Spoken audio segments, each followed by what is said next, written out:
The WNBA just banned Sophie Cunningham for exposing Brittney Griner, and the basketball world has erupted in a way that simultaneously produces disbelief, fury, and the specific kind of institutional clarity that only arrives when a governance apparatus makes a decision so revealing of its actual priorities that the basketball world can no longer maintain any uncertainty about what this institution is actually optimizing for when it makes disciplinary decisions.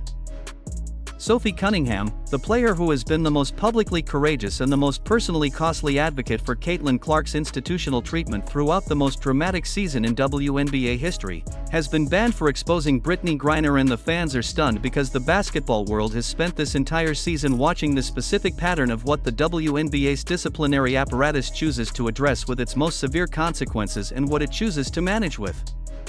its most minimal responses, and the pattern the ban on Cunningham has just confirmed is not the pattern that a governance apparatus committed to serving the interests of its players and its fan base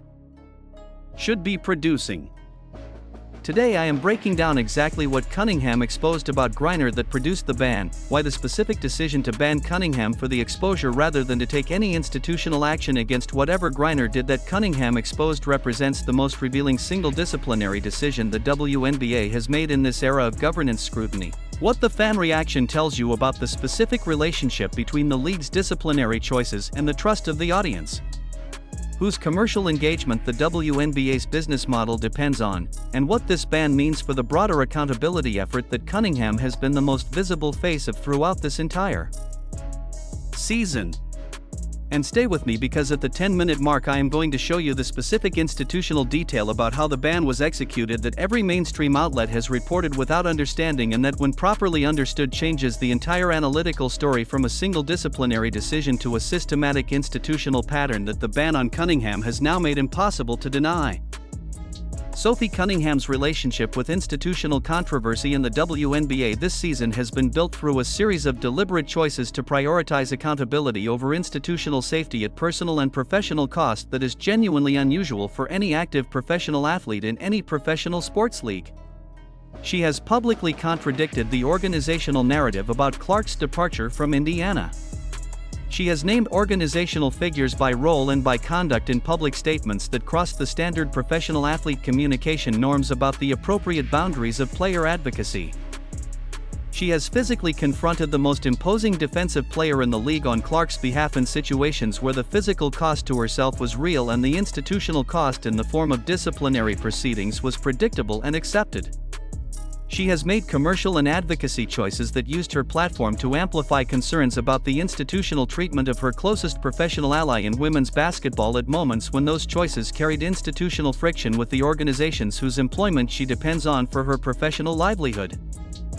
Every one of those choices was made with full awareness of the institutional costs they carried, and every one of them was made anyway because Cunningham has consistently assessed across this entire season that the accountability the Clark situation requires is more important than the institutional safety of staying within the communications and conduct norms that professional athletes in her position typically observe. The ban for exposing Griner is the latest and the most severe institutional cost that Cunningham has absorbed for the choices she has made, and the specific nature of what she exposed and why the exposure was the choice she made rather than any alternative approach to whatever Griner's conduct was reflects the same consistent accountability orientation that has defined every previous costly choice she has made this season. Let us start with what Cunningham exposed about Griner, because the specific content of the exposure is the analytical foundation of everything that follows, and the mainstream coverage has been treating the ban as the primary story without adequately examining what Cunningham revealed and why the revelation was significant enough to constitute a bannable offense in the WNBA's disciplinary assessment, while whatever Griner did that was exposed apparently did not produce any comparable institutional consequence. The exposure Cunningham made about Griner connects directly to the documented history between Griner and Clark that this channel has covered in multiple previous videos. Griner's pattern of physical conduct toward Clark, the body checks, the moving screens, the deliberate physical positioning that the officials have inconsistently addressed, has been one of the recurring and most consistently frustrating elements of the physical targeting story that has defined so much of the Clark era's governance narrative. What Cunningham exposed goes beyond the competitive conduct documentation that the broadcast footage and the analytical coverage have produced over the course of the season into territory that the WNBA's institutional management apparently assessed as sufficiently sensitive that the disclosure of it constitutes bannable conduct regardless of the accuracy of what was exposed or the legitimate accountability purpose the exposure served.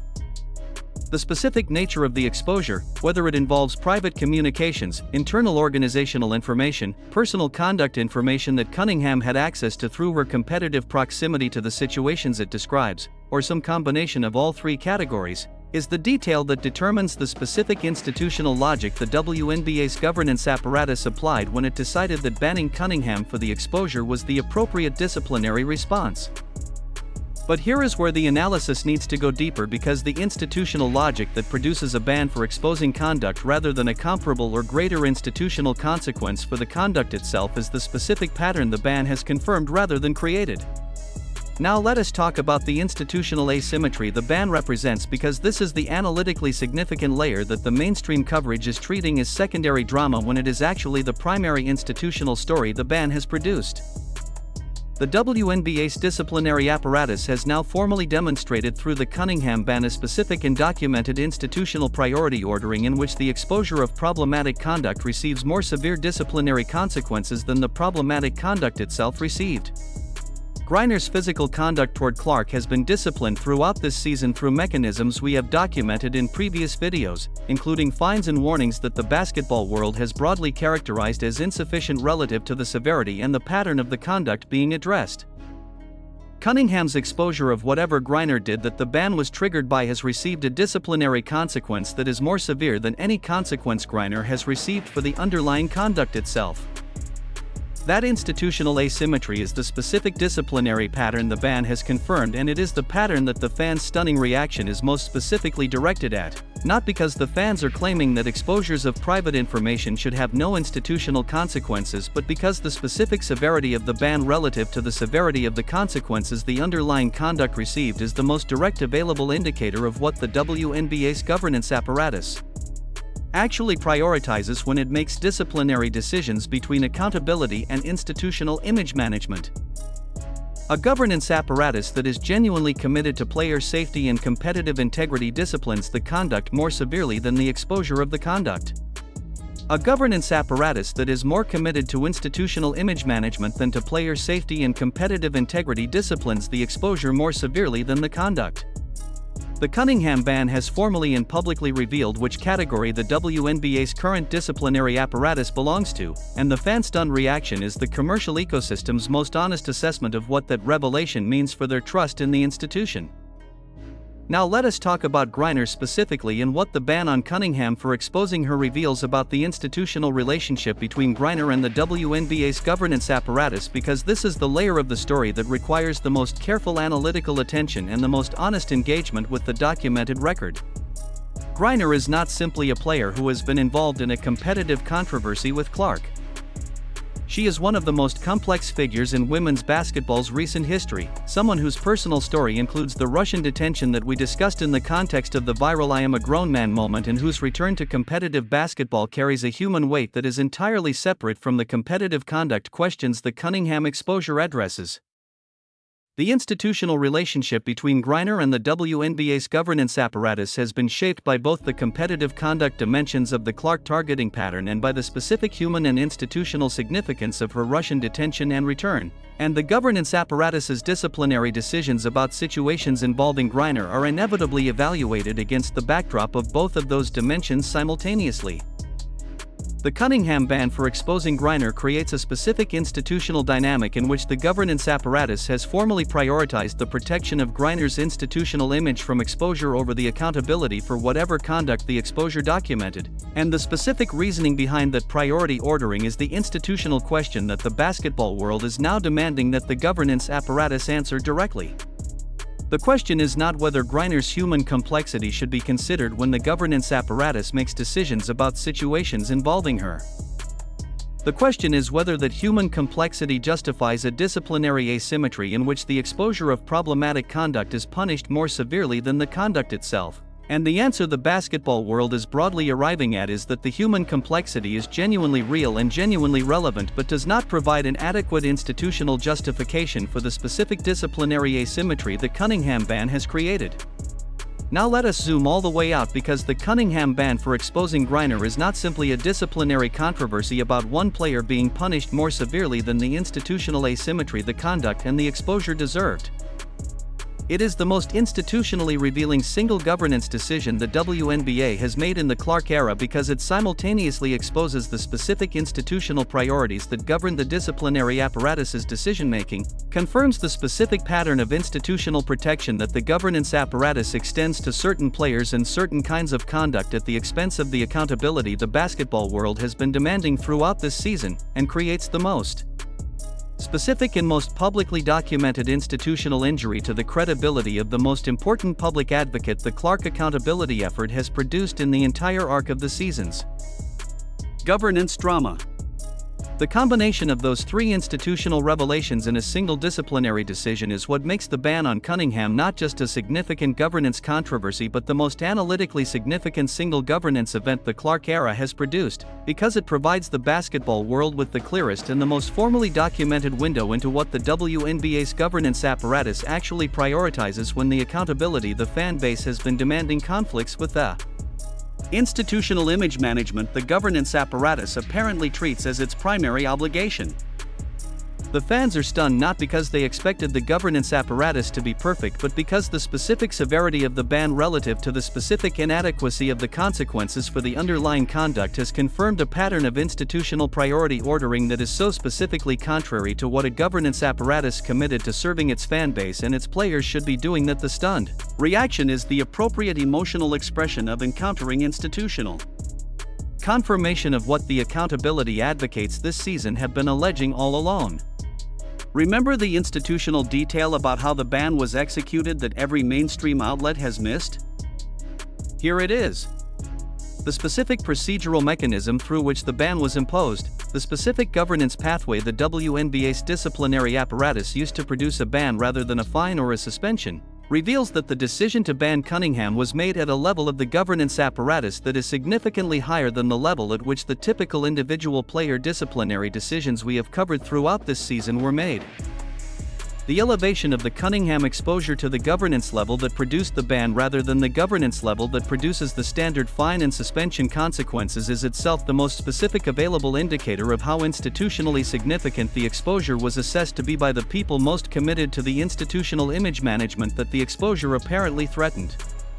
Here is what the mainstream coverage is almost entirely missing about the Cunningham ban and why it matters beyond the immediate controversy of the disciplinary decision.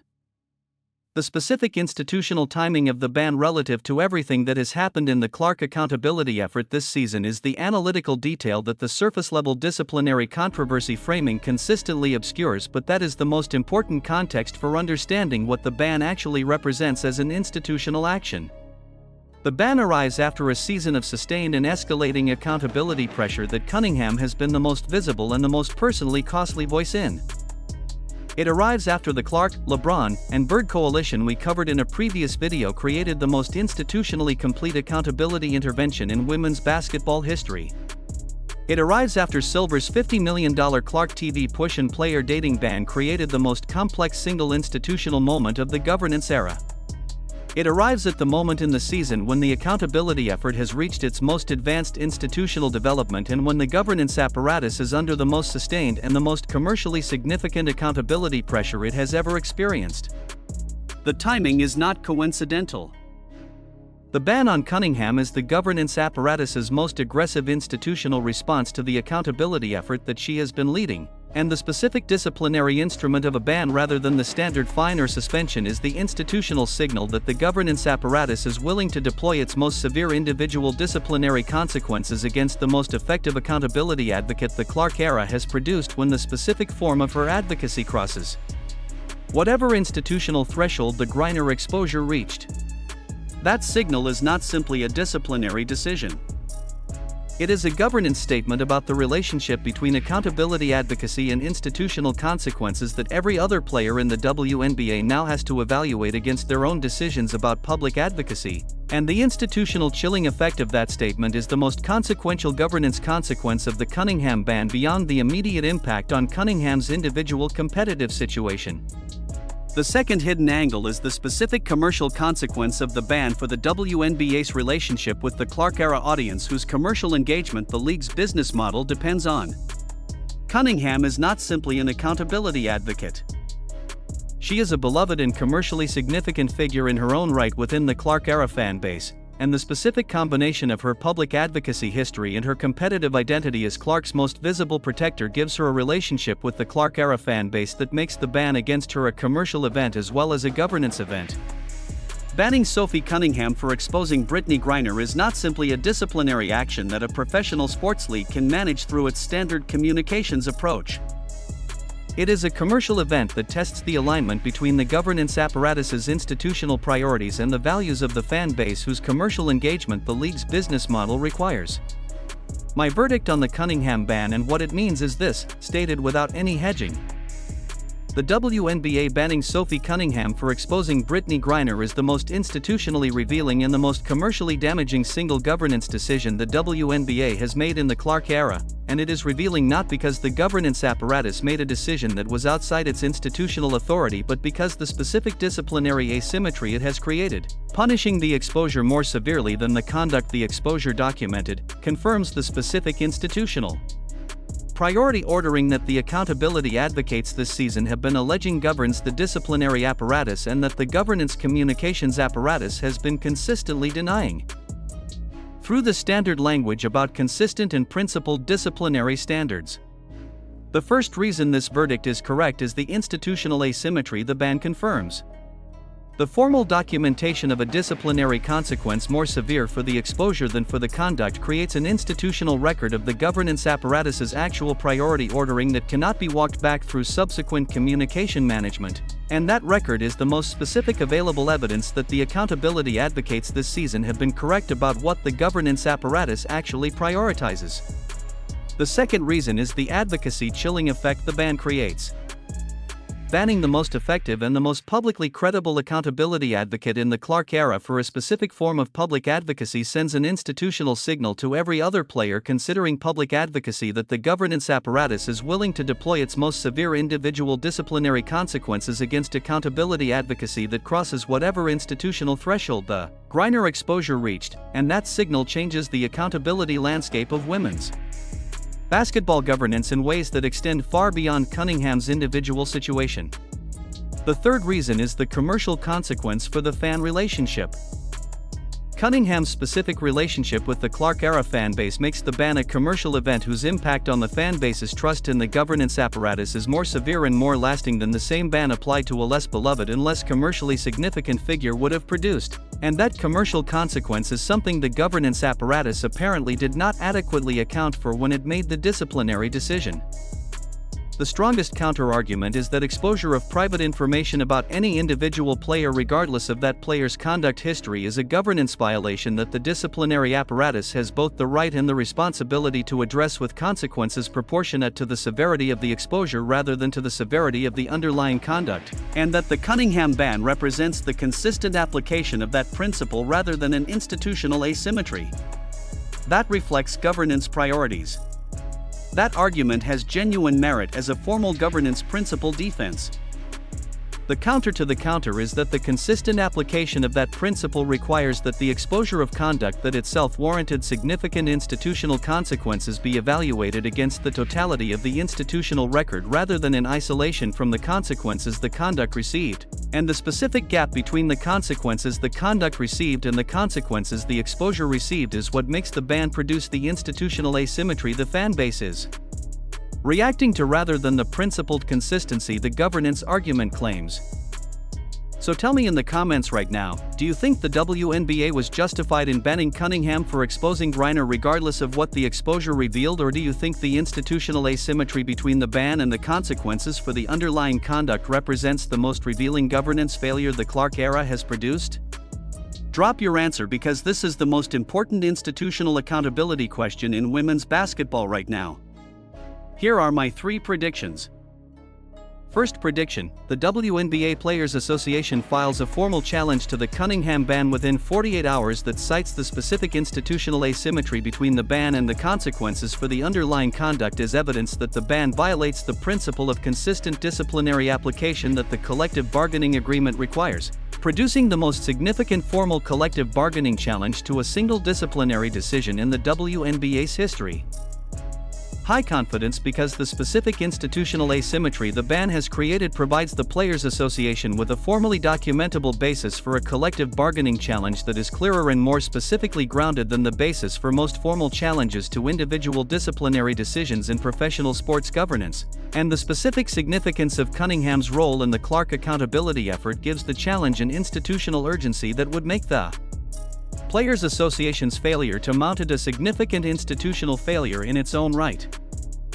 Second prediction: the commercial consequence of the Cunningham ban for the WNBA's relationship with the Clark-era fanbase is measurable in the broadcast and commercial engagement metrics of the games immediately following the announcement, with specific and documentable declines in fan base engagement that the league's commercial partners track, and that the commercial consequences of the ban make more institutionally significant than the standard disciplinary controversy that produces social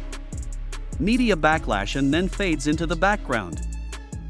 Medium confidence because commercial consequences of disciplinary decisions are real, but their specific measurability depends on the timing and the competitive context of the events that follow the announcement, and the specific commercial impact of the Cunningham ban will depend on factors that cannot be fully predicted from the outside.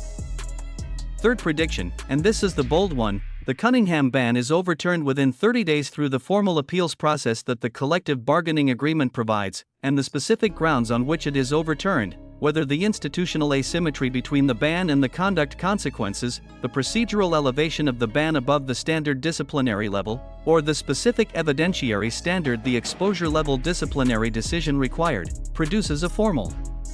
institutional record of the governance apparatus's disciplinary failure that is more damaging to the WNBA's institutional credibility than the original ban announcement itself. Low confidence on the specific timeline because appeals processes in professional sports governance move at their own institutional pace, and the outcomes of formal appeals depend on the specific legal and contractual arguments that the Players Association and its legal representation deploy, but the specific grounds for the appeal are strong enough that the directional conclusion about the appeal's likely outcome is more confident than the low confidence rating of the specific predictions. Timeline suggests. Remember that procedural elevation detail?